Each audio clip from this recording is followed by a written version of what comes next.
জীবনের নিরাপত্তা চেয়ে শেরেবাংলানগর থানায় একটি জিডি করি। জিডির বিষয়টি হচ্ছে গিয়ে যে গত বৃহস্পতিবার সংসদে থাকাকালীন সময়ে আমার এলাকার যিনি অফিসার ইনচার্জ উনি আমারে ফোন দিয়ে জানালেন যে স্যার আপনি একটু বাড়ি আসলে আপনার সাথে আমার একটু বসতে হবে, গুরুত্বপূর্ণ কথা আছে।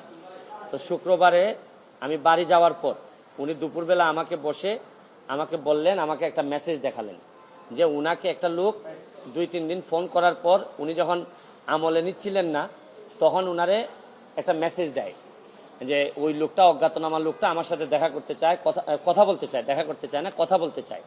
তো ওসি সাহেব আমলে নেননি। পরে যখন মেসেজটা দেখছেন যে মেসেজের মধ্যে আছে, দেখা যাচ্ছে যে একটা কন্ট্রাক্ট কিলার গ্রুপ যারা হায়ার করা হয়েছে তারা নাকি অ্যাক্টিভ, তার বক্তব্য অনুযায়ী।